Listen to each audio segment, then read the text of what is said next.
नमस्कार दोस्तों। और आज हम बात करेंगे स्टडी अब्रॉड प्रोसीजर को लेके।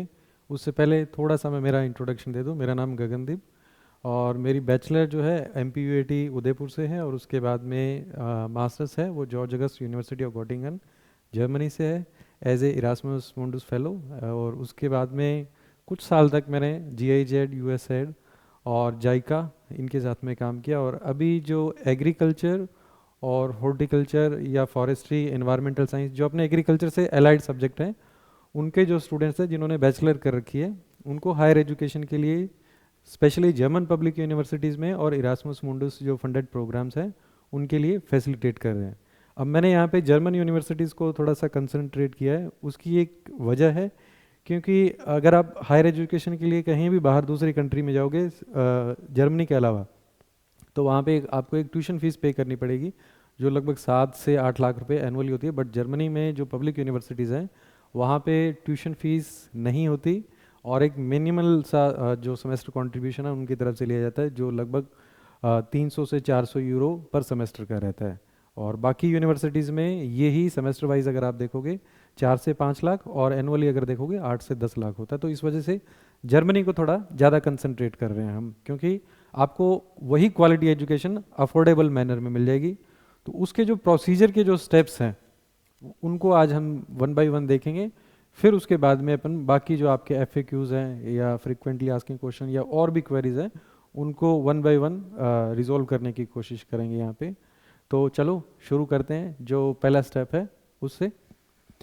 तो ये मैंने शॉर्ट में लिखा हुआ है world class education at German public university plus इसके साथ में अपन इरास्मस मुंडस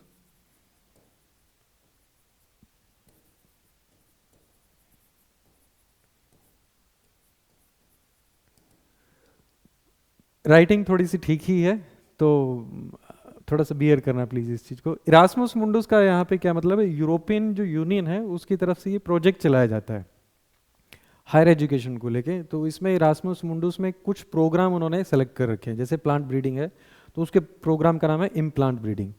और जैसे क्रॉप प्रोटेक्शन या प्लांट हेल्थ में है तो प्लांट हेल्थ के नाम से प्रोग्राम है। इसी तरीके से जैसे सुफोनामा प्रोग्राम है, सूत्रोफोर है, इस तरीके से अलग अलग प्रोग्राम है जो यूरोपियन यूनियन की तरफ से फंडेड किए जाते हैं। अब उसमें क्या होता है, जो स्टूडेंट इन प्रोग्राम्स में सेलेक्ट होता है तो उसके लिविंग एक्सपेंसेस हैं या जितने भी और एक्सपेंसेस हैं, ट्रैवल वगैरह, फ्लाइट वगैरह का जितना जो भी खर्चा बनता है उस खर्चे से भी ज़्यादा आपको उनकी तरफ से पे किया जाता है। यानी कि आपकी मास्टर एजुकेशन का कुछ भी खर्चा नहीं होता। बट एक चीज़ का ध्यान रखना यहाँ पे ज़रूरी है कि इरास्मस मुंडस जो स्कॉलरशिप है वो काफ़ी कम्पिटिटिव है। डेफिनेट सी बात है कि आपको फ्री एजुकेशन मिल रही है और वर्ल्ड क्लास यूनिवर्सिटीज़ में मिल रही है तो कम्पिटिटिव तो होगा ही। तो उसके लिए आपका भी बहुत ही हाईली मोटिवेटेड होना जरूरी है। आपका जस्टिफिकेशन बहुत ही शानदार होना चाहिए, रैशनल होना चाहिए कि क्यों आपको सेलेक्ट किया जाए इस प्रोग्राम्स के लिए। तो ये इरास्मस मुंडस के बारे में हल्का सा ब्रीफ मैंने आपको बता दिया। इसके बारे में अपन पहले ही बात कर चुके हैं, world class education at German public university plus Erasmus Mundus scholarship, उसको लेके आज अपना ये टॉपिक रहने वाला है। उसमें पहला जैसे स्टेप मैंने यहाँ पे मेंशन किया है प्रिपरेशन एंड प्लानिंग, सेकंड है गेटिंग एडमिशन, थर्ड है एनरोलमेंट प्लस अकोमोडेशन, फोर्थ आ जाता है गेटिंग स्टडी वीज़ा या सीधा मैंने वीज़ा नाम दिया है यहाँ पे इसको, और लास्ट में जो है ट्रांजिशन। ट्रांजिशन मतलब इजीली आपका ट्रांजिशन हो जाना चाहिए। जैसे आप इंडिया से हो और हम लोग जा रहे हैं जर्मनी के लिए या इरास्मस मुंडस प्रोग्राम पढ़ने के लिए, तो कुछ फॉर्मेलिटीज़ रहती हैं आपको इनिशियली जो वहाँ जाके आप कंप्लीट करते हो। तो उसमें क्या क्या ऐसी चीज़ें हैं जिनका आपको ध्यान रखना जरूरी है ताकि आपका जो ट्रांजिशन है वो आसानी से हो जाए। हालांकि यहाँ तक जो 4 स्टेप हैं, ये 4 स्टेप अगर पूरे हो गए तो आप डेफिनेट सी बात है मास्टर्स करने के लिए तो जाओगे ही जाओगे। लेकिन ये 5th जो स्टेप है वो ये एक एड ऑन है, आपकी लाइफ वहाँ पे इजी बना देता है। स्टार्टिंग जो आपकी इनिशियल जो 1 मंथ 2 मंथ है तो उसमें जो आपको एज ए इंटरनेशनल स्टूडेंट जो फॉर्मेलिटीज़ कंप्लीट करनी होती है तो वो आप वहाँ पे आसानी से पूरा कर लेते हो। तो आपके एजुकेशन पे थोड़ा मतलब फ़र्क नहीं पड़ता क्योंकि इनिशियल टाइम जो होता है, स्टार्टिंग का जो टाइम होता है बड़ा ही क्रूशियल रहता है। तो अब देखते हैं फर्स्ट स्टेप से लेके इनको थोड़ा थोड़ा डिटेल में। प्लानिंग एंड प्रिपरेशन, यहाँ पे इसका क्या मतलब है, इसका ये मतलब हुआ है यहाँ पे कि प्लानिंग और प्रिपरेशन में हम क्या करेंगे, जो जितने भी आगे वाले जो जितने स्टेप्स हैं उनमें हमें क्या इन्फॉर्मेशन क्या कॉमन इन्फॉर्मेशन चाहिए और क्या कॉमन डॉक्यूमेंटेशन चाहिए।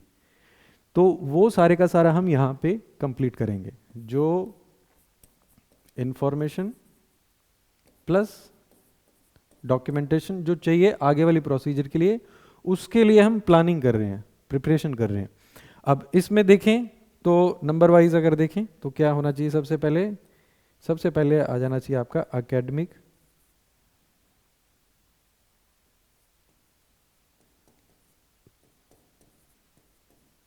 Plus scholar journey. Academic plus scholar journey, इसका क्या मतलब हुआ कि आपने एकेडमिक फील्ड में 10th क्लास से लेके आज तक क्या किया है, एकेडमिक में प्लस नॉन एकेडमिक में भी आपने क्या किया है। जैसे मान लीजिए फॉर एग्जांपल एक स्टूडेंट का अपन, पान सिंह एक स्टूडेंट है, उसका एग्जांपल लेके चलते हैं। तो पान सिंह ने 10th कंप्लीट किया, 12th कंप्लीट किया, फिर उसके बाद में बैचलर किया उसने एग्रीकल्चर में, और उसके बाद में उसका प्रोफेशनल वर्क एक्सपीरियंस भी है, तो वो भी इसी में काउंट हो जाएगा। यानी कि 10th क्लास से लेके और आज,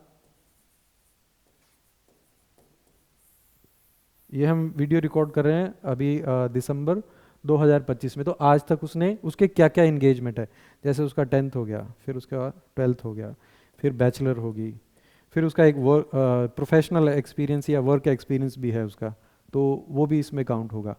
अब इसके अलावा ये जो मतलब मेन उसका लाइन कह सकते हैं वर्क, जो उसका इंगेजमेंट रहे हैं, इसके अलावा भी उसने हो सकता है स्पोर्ट्स में भी पार्टिसिपेट किया हो सकता है उसने कल्चरल इवेंट में पार्टिसिपेट किया हो, एनएसएस है, एनसीसी है, या फिर कहीं ब्लड डोनेट किया हो। मतलब ये सारी चीज़ें भी एक आपकी ओवरऑल जो प्रोफाइल है उसको बताती है कि आपका सोशल एंगेजमेंट कितना रहा, स्पोर्ट्स में कितने रहे आप, कल्चरल कितने रहे, एकेडमिक में कितने रहे। हालांकि सबसे ज़्यादा जो वेट जो रहेगा सिलेक्शन प्रोसीजर में, वो आपके एकेडमिक का, प्रोफेशनल का, और जो एकेडमिक से रिलेटेड चीज़ें जैसे रिसर्च पेपर है या किसी ने सेमिनार में कोई प्रेजेंटेशन दिया हुआ है। रिसर्च पेपर तो ज़्यादातर नहीं होता बच्चों का, क्योंकि बैचलर बहुत ही मतलब बिगिनिंग लेवल अपन स्टडी कह सकते हैं उसमें, कि किसी एक्सपर्टीज़ की तरफ। रिसर्च पेपर ज़्यादातर मास्टर्स में निकलता है, लेकिन कुछ बच्चों के पास में होता है, उन्होंने किसी के साथ में कंट्रीब्यूट किया होता है बैचलर में, तो उनके पास में होता है, तो वो भी इसमें ऐड ऑन होगा उसका। तो ये सारे का सारा पार्ट है, एकेडमिक और स्कॉलर जर्नी में आ गया। अब सेकंड में इसके बाद में आता है एपीएस सर्टिफिकेट। जब हम स्पेसिफिकली बात कर रहे हैं जर्मनी की, तो एक सर्टिफिकेट रहता है एपीएस, जो आपको जर्मन एम्बेसी की एक विंग है, स्पेशलाइज्ड विंग है, एकेडमिक इवैल्यूएशन सेंटर, तो उनकी तरफ से दिया था। अब उसमें क्या करते हैं, वो आपके डॉक्यूमेंट मंगवाते हैं, 10th 12th और बैचलर, और अगर आपने मास्टर्स भी की है तो वो भी मंगवाई जाती है आपसे। तो इन जो डॉक्यूमेंट्स हैं उनको वेरीफाई किया जाता है। जो इशूइंग इंस्टीट्यूशन है, जैसे 10th है 12th है तो उसमें बोर्ड रहते हैं अपने, है ना, सीबीएसई बोर्ड है, या राजस्थान में है तो अपने तो सेकेंडरी बोर्ड ऑफ एजुकेशन अपने राजस्थान वाला हो गया, या फिर मतलब कोई और अगर किसी दूसरी जगह से है तो वो उनका अलग रहेगा। तो उनको कांटेक्ट करेंगे वो, तो वहाँ से फिर वो वेरीफाई करेंगे, या फिर डिजी लॉकर के थ्रू, ये भी एक प्रोविजन है, तो वहाँ से वो वेरीफाई करेंगे। सेकेंड, आपकी जो बैचलर जो डिग्री है तो उसको भी इसी तरीके से, या तो कोई ऑनलाइन पोर्टल, मतलब अगर है ट्रांसपेरेंट पोर्टल आपकी यूनिवर्सिटी के साथ में कोई कोलैबोरेशन है, जैसे डिजी लॉकर है, या आपकी यूनिवर्सिटी की वेबसाइट है, वहाँ पे आपका स्टूडेंट पोर्टल है, तो वहाँ पे ये चेक किया जा सकता है कि ये फलाना स्टूडेंट, पान सिंह का ही एग्जाम्पल लेते हैं कि पान सिंह है, उसने यहाँ से ये बैचलर की हुई है और ये इसके ग्रेड हैं, और वही सेम डॉक्यूमेंट पान सिंह ने हमें भेजे हैं, तो अगर वो चीज़ें मैच कर रही हैं तो वो आपका एपी सर्टिफिकेट मतलब इशू कर दें। ये असल में किस चीज़ क्यों शुरू किया इन्होंने, पिछले 3 साल में शुरू किया। बहुत सारे मतलब स्टूडेंट ऐसे थे, वो क्या करते थे, फेक डिग्री बना के, फेक उसमें मार्क्स मतलब अपने इम्प्रूव करके और अप्लाई कर देते थे, फिर उसके बाद में उनको तो एडमिशन आ जाता है, और जिनकी जो जेन्युइन है अगर उसका थोड़ा कम है तो उसको आ नहीं रहा है। तो वो जब वहाँ बैठी जो यूनिवर्सिटीज़ हैं बाहर दूसरी कंट्रीज़ में, वो कैसे वेरीफाई करें, वो ऐसे हर किसी बच्चे का आगे तो चेक कर नहीं सकते, तो वो फिर उन्होंने क्या किया, उन्होंने ये अपनी जो प्रॉब्लम है वो उन्होंने एम्बेसी को बताई, और एम्बेसी ने फिर उसके बाद में एकेडमिक इवैल्यूएशन सेंटर डेवलप किया, और उसके बाद में उसने ये वेरिफिकेशन का काम शुरू किया। तो ये मस्ट है, और जैसे ही आपके जो डॉक्यूमेंट्स हैं वो कंप्लीट होते हैं, जैसे ही आपके ये कलेक्शन वाला पार्ट कंप्लीट होता है, आपको इमीडिएटली इसके लिए अप्लाई कर देना चाहिए। और थर्ड उसके बाद में आता है आपका प्रोग्राम सिलेक्शन।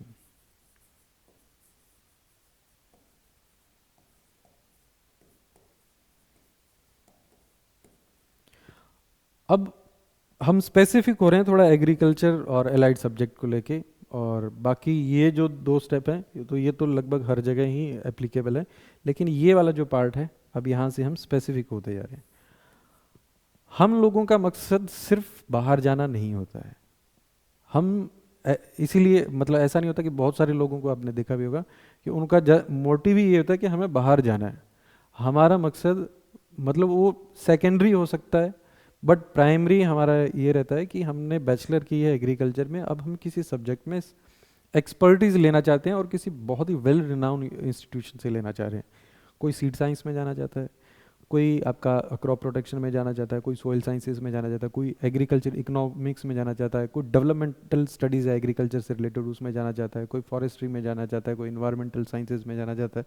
तो इस तरीके से हमारी चॉइस होती है, इसमें हमारे प्रेफरेंसेस होते हैं।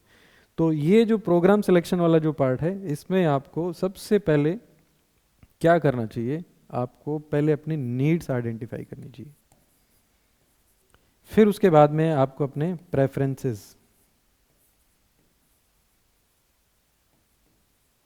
अब इसके बारे में अपन बात करेंगे भी क्या है ये चीज़। ये फर्स्ट हो गया, ये सेकंड, फिर उसके बाद में थर्ड में एलिजिबल प्रोग्राम लिस्ट होगी। अब नीड्स क्या होते हैं? नीड्स ऐसे मैंडेटरी क्राइटेरियाज हैं जो आपकी फैमिली कंडीशन या की वजह से आपने या फिर आपके मतलब फ्यूचर प्लान को लेके आपने डिसाइड किए। मैं थोड़ा सा एग्जांपल से बताता हूँ। पान सिंह है, जैसे मान लीजिए अपन वही सेम ही स्टूडेंट का एग्जांपल रखेंगे यहाँ पे। पान सिंह है, पान सिंह हम्बल बैकग्राउंड से है और उसकी फैमिली मतलब पढ़ने में होशियार है। पान सिंह एक मतलब ब्रिलियंट स्टूडेंट है, उसके 8.3 OGP है, यूँ मान के चलिए कि ओवरऑल बैचलर में उसकी, इससे कम वाले भी जा सकते हैं बट जस्ट एग्जांपल ले रहे हैं अपन इसका, है ना। तो अब वो हम्बल बैकग्राउंड से है, उसकी फैमिली 20, 25, 30 लाख रुपए इतना अफोर्ड नहीं कर सकती है हायर एजुकेशन के लिए। तो पान सिंह जो है उसने उसकी पहली जो नीड क्या है, वो कहता है कि जो मेरी एजुकेशन है वो कम से कम में हो जाए, जिसमें मेरा जो खर्चा है वो कम से कम रहे। तो उसने एक डिसाइड कर दिया जैसे 12 लाख 15 लाख, इससे ज़्यादा मैं इनिशियल लेवल पे स्पेंड नहीं कर सकता, तो ये उसकी फर्स्ट नीड होगी। तो ये उसने अपना डिसाइड कर दिया, ठीक है। इसके अलावा भी वो दे सकता था, कुछ और भी नीड हो सकती थी। मतलब नीड मतलब आप यूं मान के चलो कि ऐसा क्राइटेरिया जो आपने डिसाइड किया हुआ है कि अगर ये हुआ तो मैं जाऊंगा, अदरवाइज नहीं जाऊंगा। जैसे पान सिंह ने कह दिया कि अगर 15 के अंदर अंदर डिग्री हो रही है तो मैं जाऊंगा, अगर 20 में 25 में हो रही है तो मैं नहीं जा सकता, मेरी जो फैमिली सिचुएशन है कंडीशन है वो अफोर्ड नहीं करती इस चीज़ को, ठीक है। तो इस तरीके से पहले आपको वो नीड्स आइडेंटिफाई करने की ज़रूरत है कि क्या ऐसी चीज़ें हैं जो अगर ये हुई तो मैं जाऊंगा और अगर ये नहीं हुई तो मैं नहीं जाऊंगा। बहुत ही सिंपल सी चीज़ है। सेकंड आता है प्रेफरेंसेस। प्रेफरेंसेस ऐसी चीज़ होती है कि ये मेरी फर्स्ट चॉइस है, ये सेकंड चॉइस है और ये थर्ड चॉइस है। तो मान लीजिए पान सिंह ने प्रोग्राम सेलेक्ट करने शुरू किए और उसने यहाँ पे 30 प्रोग्राम ऐसे उसे मिले, 30 प्रोग्राम्स उसे ऐसे मिले जो मास्टर्स का उसका टोटल खर्चा है, लिविंग एक्सपेंसेस वगैरह सब मिला के वो 15 लाख के अंदर अंदर कंप्लीट हो रहा है उसका, ठीक है। 30 ऐसे प्रोग्राम्स है, तो वो ये 30 प्रोग्राम वो हैं जो उसकी नीड फुलफिल कर रहे हैं। अब हो गया सेकंड में प्रेफरेंसेस पे। तो प्रेफरेंस उसका जैसे मान लो फर्स्ट प्रेफरेंस उसका है एग्रोनॉमी को लेके, सेकंड उसका है प्लांट ब्रीडिंग और सीड साइंसेस को लेके, थर्ड उसका है क्रॉप प्रोटेक्शन को लेके। अब प्रेफरेंसेस में पान सिंह क्या कह रहा है कि अगर मुझे एग्रोनॉमी से रिलेटेड सब्जेक्ट मिलता है जो ये वाली नीड मेरी फुलफिल कर रहा है तो ये मेरी फर्स्ट चॉइस है। फिर वो आगे और बोलता है कि मे भी अगर मुझे मेरा सिलेक्शन एग्रोनॉमी में नहीं होके प्लांट ब्रीडिंग और सीड साइंसेस में भी हो जाता है, ये मेरी नीड फुलफिल हो रही है वहाँ पे, तो भी मैं उसमें प्लांट ब्रीडिंग और सीड साइंसेस में भी मैं चला जाऊँगा। तो अब ये क्या होगा, ये प्रेफरेंसेस पे बात आ गई। एक फर्स्ट जो प्रेफरेंस था हमारा एग्रोनॉमी था, जैसे सेकंड हमारा हो गया PBG, मैं प्लांट ब्रीडिंग और जेनेटिक्स को थोड़ा शॉर्ट में लिख रहा हूँ यहाँ पे। तो इस तरीके से ये हमारा सेकंड मतलब उसका प्रेफरेंस हो गया। तो ये प्रेफरेंसेस हैं। तो आप सबसे पहले हमने क्या किया, नीड्स आइडेंटिफाई की, फिर उसके बाद में हमने प्रेफरेंसेस आइडेंटिफाई किए अपने, और फिर उसके बाद में आप जाओगे एलिजिबल प्रोग्राम की लिस्टिंग पे। इसमें क्या करेंगे हम, अब जो आपने यहाँ पे जो प्रोग्राम्स हैं, अब जैसे 30 थे, ये 30 में से 10 प्रोग्राम एग्रोनॉमी से रिलेटेड हो गए, 5 हैं जैसे प्लांट ब्रीडिंग से हो गए, और बाकी जो बचे हुए 15 प्रोग्राम हैं वो अदर है। ठीक है, तो ये यहाँ पे वो 15 प्रोग्राम्स को आपने पिकअप कर लिया। अब लास्ट में आ गई बात एलिजिबल प्रोग्राम को लिस्ट आउट करने की, जो हमारा मेन टारगेट है यहाँ पे प्रोग्राम सिलेक्शन में। अब आप इसमें क्या कर सकते हो, वन बाय वन आप प्रोग्राम को चेक करो और उसमें देखो कि जो यूनिवर्सिटी की एलिजिबिलिटी रिक्वायरमेंट्स है वो आप उनको फुलफिल कर पा रहे हो कि नहीं कर पा रहे हो। तो यहाँ पे लास्ट में जैसे में भी हो सकता है कि कुछ ऐसे 5 या 10 प्रोग्राम हो जिनमें आप जो उनकी एलिजिबिलिटी है वो उसको फुलफिल नहीं कर पा रहे हो, बाकियों की कर पा रहे हो। तो टोटल मान लो जैसे यहाँ पे 10 प्रोग्राम आपने, ये 10 प्लस ये 5 मिला के और ये 15 थे, तो इनमें से अब ये एलिजिबल प्रोग्राम कितने रह गए, 10 प्रोग्राम रह गए। अब ये प्रोग्राम वो हैं जिनमें आपको अप्लाई करना है, कहाँ पे, इस स्टेप में जाके। अब यहाँ पे हमने प्रोग्राम ये लिस्ट आउट कर लिए, अब हम यहाँ पे पहुँचेंगे। मैं इसको इरेज कर रहा हूँ।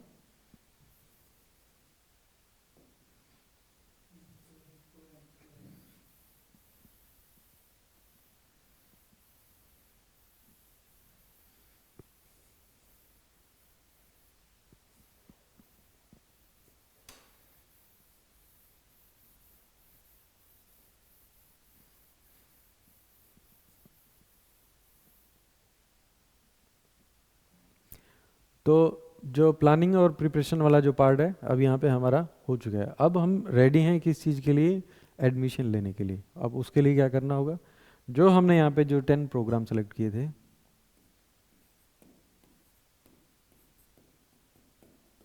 अब वन बाय वन इसका जो एप्लीकेशन प्रोसीजर है वो चेक करेंगे, क्या डॉक्यूमेंट चाहिए।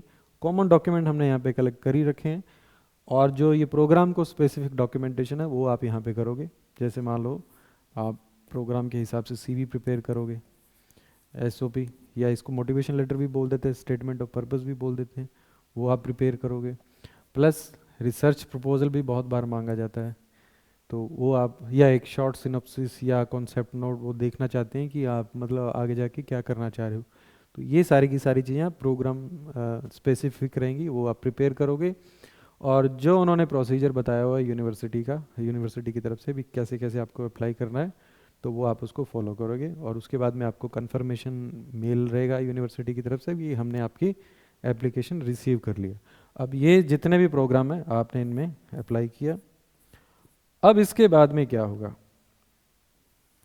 अब यहाँ आएंगे आपको एडमिशन। तो मान लीजिए आपको यहाँ पे 2 एडमिशन आए। अब आपने तो आप कहोगे कि ऐसे कैसे मान ले 2 एडमिशन है। अब देखो ये 2 स्टेप जो है ना, इन पे अगर आपने सही से काम किया, पहली चीज़ तो आपकी प्लानिंग और प्रिपरेशन वाली जो बात है उसमें जो प्रोग्राम सिलेक्शन है, अगर आपने बहुत सही से किया है प्रोग्राम सिलेक्शन वाला पार्ट, उसको जैसे हमने बात की थी उस तरीके से आपने पूरा फॉलो किया है, मान लो उसमें एलिजिबिलिटी क्राइटेरिया वगैरह चेक करके, और उसके बाद में आपने उसको मतलब उन्हीं प्रोग्राम्स को अप्लाई किया। और दूसरा आपकी इसमें डॉक्यूमेंटेशन जो क्वालिटी है ये अगर सही रहती है, पहला प्रोग्राम सिलेक्शन, और दूसरा ये डॉक्यूमेंटेशन जो क्वालिटी है ये अगर आपकी सही है, और तीसरा आपने अप्लाई सही से कर दिया यूनिवर्सिटी को, तो आ जाते हैं एडमिशन। ऐसी बात नहीं कि नहीं आता, पब्लिक यूनिवर्सिटी से भी एडमिशन आ जाते हैं, वहाँ पे भी बच्चे ही जाते हैं, है ना। तो ये मान लीजिए 2 एडमिशन आ गया आपको, बट अब इनमें से आप एक चूज़ करोगे, क्यों, क्योंकि एनरोलमेंट आप एक ही प्रोग्राम में करोगे, है ना। मास्टर्स में मान लो आपको 2 यूनिवर्सिटी हैं, यूनिवर्सिटी ऑफ बॉन है, और दूसरी तरफ मान लो जैसे यूनिवर्सिटी ऑफ गोटिंगन है या यूनिवर्सिटी ऑफ होहेनहाइम है, तो ये टॉप यूनिवर्सिटीज़ हैं जैसे वहाँ की एग्रीकल्चर में अपने। तो उनमें से मतलब किसी एक को चूज़ करोगे आप। मान लो आपने यहाँ पे चूज़ कर लिया गोटिंगन को,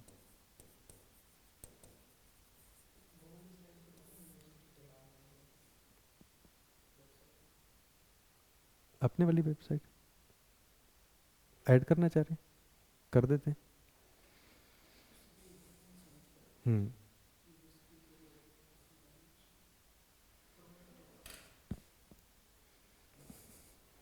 तो ये यहाँ पे अपन देख सकते हैं, ये अलग अलग जैसे यूनिवर्सिटीज़ हैं, ये कुछ टॉप यूनिवर्सिटीज़ हैं जहाँ पे हमारे स्टूडेंट हैं अभी ऑलरेडी। तो वैसे भी आप गूगल पे भी अगर आप सर्च करने के लिए जाओगे तो आपको ये यूनिवर्सिटीज़ वहाँ पे मिलेंगी। जब आप top public university in agriculture and allied subject वहाँ पे देखोगे, क्यूएस रैंकिंग में देखो आप जाके, टाइम्स हायर एजुकेशन में आप जाके देखो, या शंघाई रैंकिंग में, तो ये असल में रैंकिंग्स है जो यूनिवर्सिटीज़ को रैंक करते हैं कि कौन सी यूनिवर्सिटी इस साल टॉप पे है, कौन सी मतलब कौन सी पोजीशन पे, तो वो सारा उसमें दिया रहता है। तो आप एग्रीकल्चर सेक्टर में जब जाके क्योंकि हम एग्रीकल्चर को लेके बात करें, एग्रीकल्चर सेक्टर में जाके आप जब चेक करोगे तो आपको ये यूनिवर्सिटीज़ वहाँ पे मिलेंगी। इनमें से मोस्ट ऑफ यूनिवर्सिटीज़ आपको वहाँ पे मिलेंगी। कुछ ये जैसे इम्स ओग्लो, ये यूनिवर्सिटी का नाम नहीं है, असल में ये इरास्मुस मुंडुस फंडेड प्रोग्राम का नाम है। सॉरी, जो स्पेसिफिक है किस चीज़ के लिए, सॉइल साइंसेज के लिए। जैसे ये भी एक इरास्मुस मुंडुस प्रोग्राम है, यहाँ पे हमने जैसे लिख रखा है, ये प्लांट हेल्थ को लेके है।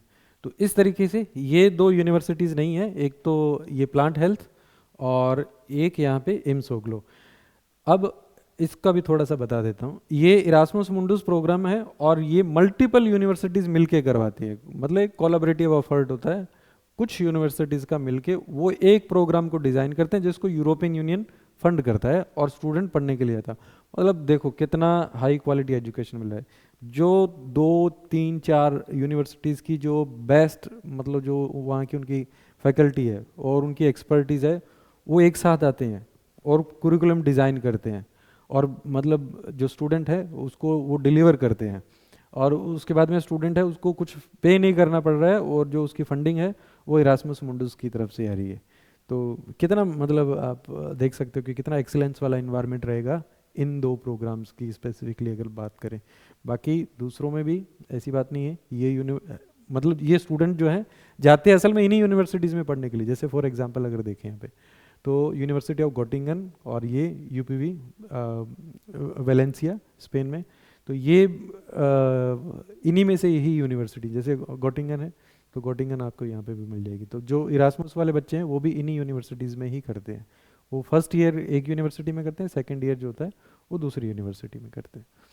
तो बैक चलते हैं अपन वापस वहाँ पे।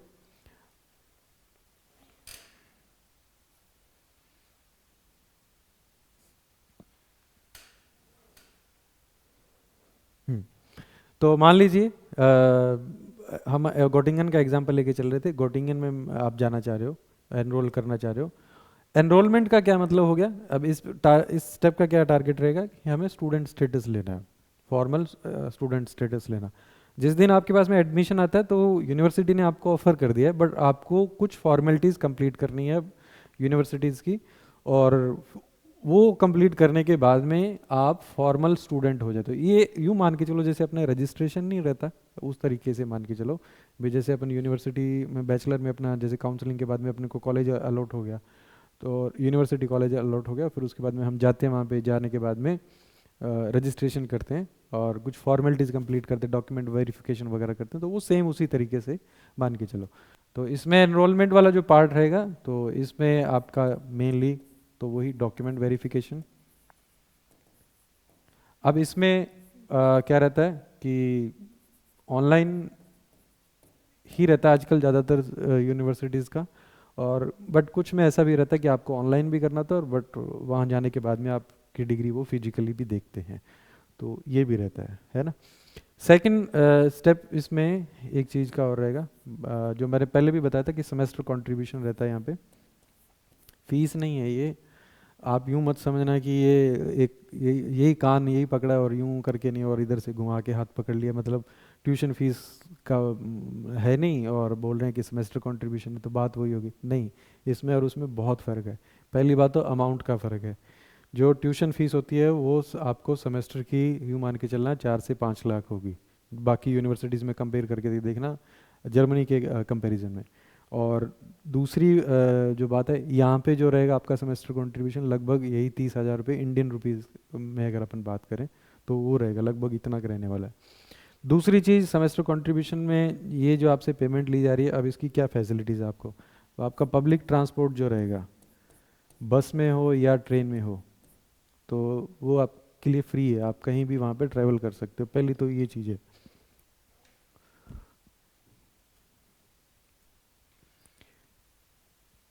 तो सेमेस्टर कंट्रीब्यूशन में आपका जो पब्लिक ट्रांसपोर्ट है वो एक तो फ्री रहेगा, तो बस हो या ट्रेन हो तो आप कहीं भी ट्रेवल कर सकते हो। ये 6 मंथ तक, जब तक मतलब आप वहाँ पे स्टूडेंट हो, तो हर 6 मंथ में आप अपना सेमेस्टर कंट्रीब्यूशन पे करते हो और उस हिसाब से आपका ये एक्सटेंड होता रहता है। सेकंड, इसके बाद में लाइब्रेरी की जो फैसिलिटीज़ हैं, आपको प्रिंटिंग फैसिलिटीज़ है तो वो आपकी फ्री हैं। तो आप वहाँ पे 500 पेजेस तक आप प्रिंट कर सकते हो, आप अपने लिए अलग से जगह मतलब बुक करके और वहाँ पे पढ़ सकते हो। ऐसा भी प्रोविज़न होता है वहाँ पे कि आप एक छोटा रूम कुछ टाइम के लिए, मान लो 10 दिन 15 दिन 20 दिन के लिए आप अगर बुक करके रखना चाहो, जो वर्किंग आवर्स है उस टाइम पे, तो आप कर सकते हो और वहाँ पे अपनी स्टडी कर सकते हो।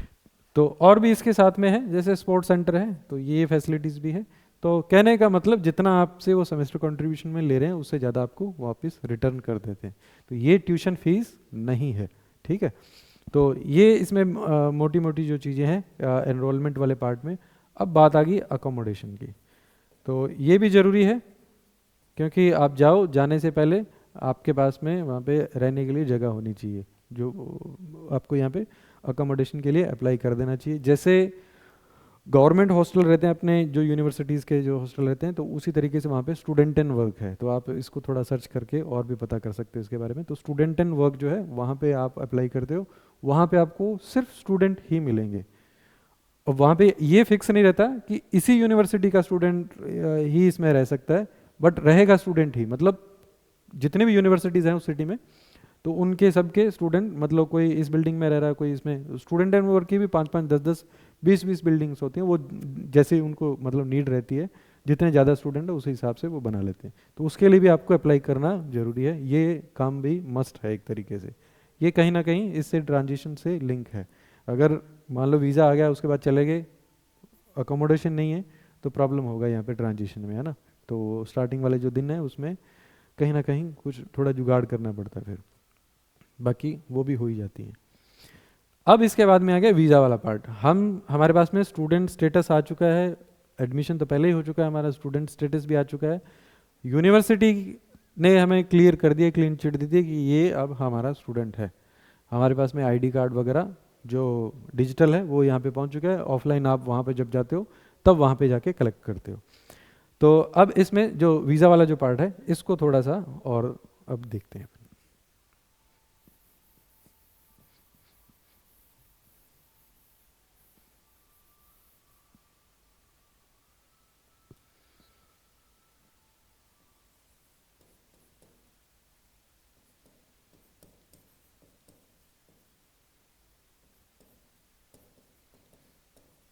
अब वीज़ा वाले पार्ट में सबसे जो पहली चीज़ आएगी वो आएगी आपकी अपॉइंटमेंट बुकिंग।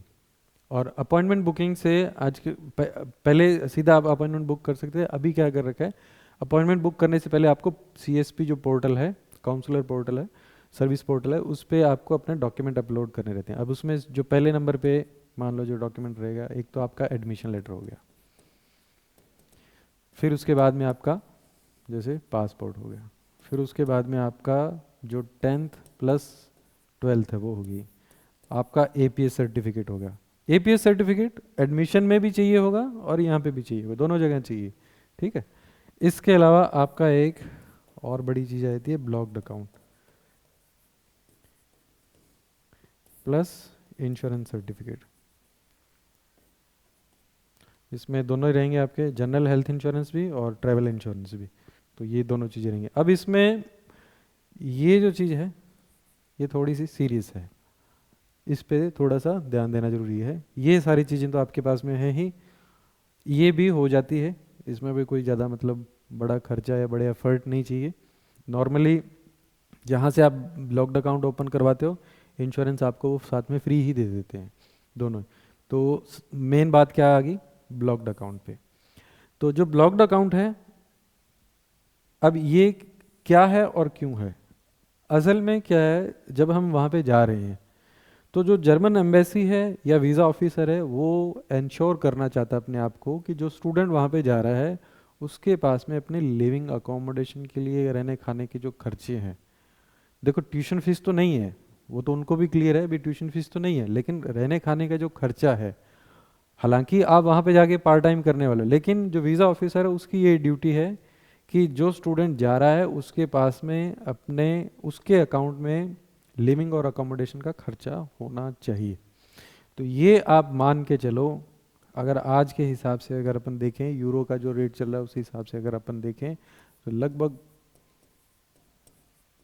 12.5 लाख रुपीस ये आपको अपने अकाउंट में रखने, किसी के अकाउंट में नहीं, अपने अकाउंट में ये रखने होंगे। और जब आप वीज़ा में अपने डॉक्यूमेंट सबमिट करते हो ऑनलाइन, पहले जो CSP पोर्टल जो मैंने बताया था उसके थ्रू आप अपने डॉक्यूमेंट सबमिट करते हो, तो उसमें ये आपका स्टेटमेंट इसका लगता है कि आपका ब्लॉक्ड अकाउंट खुला हुआ है और उसमें इतना इतना फंड है।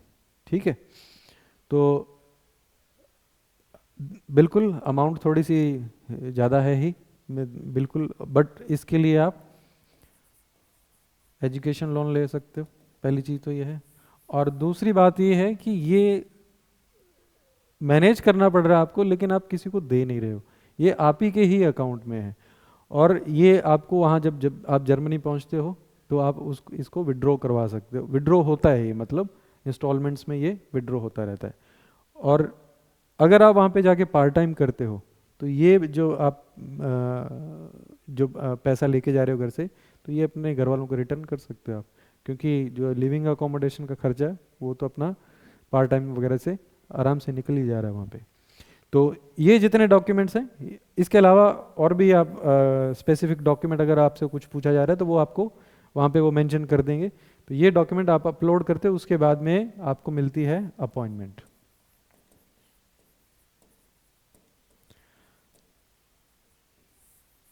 और अपॉइंटमेंट वाले दिन आप वहाँ पे जाते हो, और जाने के बाद में वहाँ पे जो वीज़ा की फ़ीस है अप्रॉक्सीमेटली ये रहेगी आपकी 7,000 INR। छोटे मोटे और खर्चे मिला के मान लो 10,000 के आसपास आपका खर्चा हो गया यहाँ पे। जिस दिन आपकी अपॉइंटमेंट होती है आप वहाँ पे जाते हो, ये पे करते हो, और उसके बाद में वो आपके डॉक्यूमेंट देखते हैं कि जो आपने पोर्टल पे डॉक्यूमेंट अपलोड किए हैं, जैसे APS है या आपका पासपोर्ट है या डिग्री, बैचलर डिग्री है, तो ये सारे के सारे डॉक्यूमेंट वो एक बार वेरीफाई करेंगे, और फिर उसके बाद में 15 दिन के बाद में वो डिसीजन लेंगे। तो ये इस तरीके से जिस दिन 15 दिन के बाद में आपका होपफुली जैसे वीज़ा आ गया यहाँ पे, अब आप फ्लाई करने के लिए रेडी हो।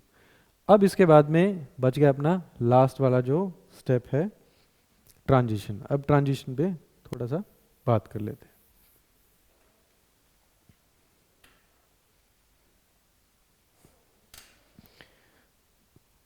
तो ट्रांजिशन वाले पार्ट में जैसे आप वहाँ पे पहुँचते हो, सबसे पहला तो आपका काम, जैसे एक काम है सिटी रजिस्ट्रेशन है, तो हम फॉरेनर हैं तो सिटी रजिस्ट्रेशन तो वहाँ पे करवाना ही होगा। फिजिकल एनरोलमेंट अगर यूनिवर्सिटी ने कहा है तो करना होगा। बाकी ये कोई ज़्यादा बड़ी फॉर्मेलिटीज़ नहीं है, एक एक दो दो दिन के काम है। एक मतलब एक दिन आपको पहले अपॉइंटमेंट मिलेगी, आप जाके डॉक्यूमेंट दिखाओगे, बस इतना ही काम है। थोड़े दिन के बाद में आपका इसका डॉक्यूमेंट आ जाएगा। फिजिकल एनरोलमेंट में तो मतलब मोस्ट ऑफ में तो चाहिए नहीं होता, लेकिन अगर चाहिए होता है तो आप अपने कोऑर्डिनेटर से बात करके बता दो उनको कि हम पहुंच गए, अगर कोई और फॉर्मेलिटीज़ है करने वाली तो बता दीजिए, हम वो भी करवा देते हैं। फिर उसके बाद में आपने ये जो ब्लॉक्ड अकाउंट लिया था यहाँ पे, अब आप इसको एक्टिवेट करवाते हो। ये भी कुछ 2-3 दिन का काम है और एक्टिवेट हो जाएगा ये आपका। और आपके फिर उसके बाद में आपको बैंक अकाउंट भी ओपन करवाना है वहाँ पे। तो बैंक अकाउंट ओपन हो गया, ये अपना ब्लॉक्ड अकाउंट एक्टिवेट हो गया, अब ये फंड इसमें आने शुरू हो गए। ठीक है, और फिर उसके बाद में आपके जो इंश्योरेंस है, जो ट्रैवल इंश्योरेंस है वो तो ख़त्म हो गया, जैसे आप फ्लाई करके चले गए तो वो तो ख़त्म हो गया, लेकिन जो जनरल हेल्थ इंश्योरेंस है वो भी आपका एक्टिव होता है।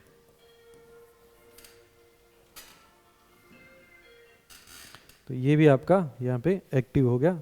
और अब आपकी जो स्टडी है, जैसे हम बात कर रहे थे, ये सारे स्टेप पूरे किए तो world class education at German public university और इरास्मस मुंडस स्कॉलरशिप प्रोग्राम, ये अब आपकी यहाँ पे शुरू हो चुकी है।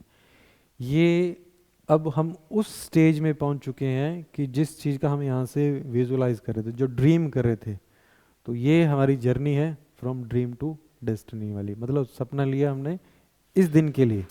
ये जब पूरा किया ना हमने, तो हमने ये सपना किस दिन के लिए लिया था, ये ख़त्म होने के बाद में जब हम वहाँ पे ओरिजिनली स्टडी करना शुरू कर देते हैं, क्लास में बैठे होते हो आप, प्रोफेसर पढ़ा रहा है आपको वहाँ पे, तो इस चीज़ को लेके हम मतलब विजुअलाइज कर रहे हैं आज यहाँ पे जो भी बैठा है स्टूडेंट है जो जाना चाहता है, तो वो यहाँ पे आके कंप्लीट हो जाता है। अब इसके बाद में जो भी आपके क्वेश्चन क्वेरीज हैं तो उनको अपन one by one next session में देखेंगे। थैंक यू सो मच, आप यहाँ तक बने रहें। और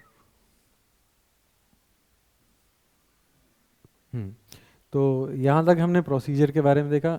अगर आपको लगता है कि कोई क्वेश्चन क्वेरी मुझसे यहाँ पे छूट गई है और आप पर्सनली 1-to-1 सेशन बुक करना चाह रहे हो आप हमारे साथ में, और जो भी और क्वेरीज हैं आपकी वो हमसे डिस्कस करना चाह रहे हो, तो ये हमारी वेबसाइट है, वहाँ आप जा सकते हो, studyabroadagriculture.in।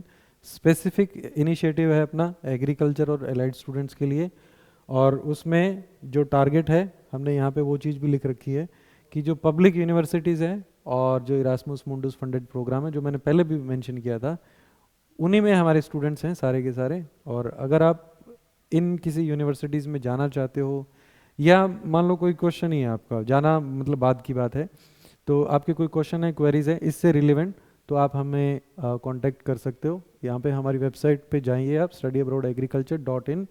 उसके बाद में आप जब जाओगे वेबसाइट पे तो आपको ये इस तरीके से शो करेगा होवर, और ये जो बुक नाउ का बटन है इस पर आप क्लिक करते हो इस तरीके से, तो ये अब आपको एक 1-to-1 गाइडेंस फॉर्म है उस पर ले जाएगा। तो इसमें कुछ बेसिक इन्फॉर्मेशन हमने मांगी हुई है। अब ये इन्फॉर्मेशन हमने क्यों मांगी है, इससे हेल्प मिलेगी आपको भी और मुझे भी एक इन्फॉर्म्ड डिसीजन लेने के भी। तो अगर आप मान लो जैसे कोई क्वेश्चन पूछ रहे हो, मेरे पास में आपके ग्रेड पॉइंट्स या वो ये इन्फॉर्मेशन नहीं है, तो थोड़ा मुश्किल होता है कि आपको बताना कि मैं अब क्या बेसिस पे बताऊं। आपने जैसे बोल दिया कि मुझे एग्रोनॉमी में एडमिशन चाहिए और ये इन्फॉर्मेशन मेरे पास नहीं है, अब मुझे पता ही नहीं कि आपका मतलब बैचलर कंप्लीट हुआ भी है नहीं हुआ है तो क्या ग्रेड्स हैं। तो अगर ये इन्फॉर्मेशन होगी तो जो डिसीजन है, जो आपको इन्फॉर्मेशन जाएगी, तो वो एक डेटा ड्रिवन जिसको हम बोल देते हैं ना, एविडेंस बेस्ड डेटा ड्रिवन जो है इन्फॉर्मेशन, फिर वो हम आपको दे पाएंगे। तो आप कोई भी मोस्ट वेलकम है, अगर आपको कोई भी रिलेवेंट क्वेश्चन है क्वेरीज है तो बेझिझक होके आप जाइए इस लिंक पे और आप ये डिटेल फिल कीजिए, और फिर उसके बाद में यहाँ पे सबमिट का बटन आएगा, यहाँ पे आप अपने क्वेश्चन क्वेरीज भी मेंशन कर सकते हो और यहाँ पे सबमिट पे आप क्लिक कर सकते हो। और तो ये इसके बारे में है। फिर उसके बाद में अपना 1-to-1 सेशन रहेगा और जिसमें आप जो जो क्वेश्चन होंगे आपके उसको लेके अपन बात करेंगे। Thank you.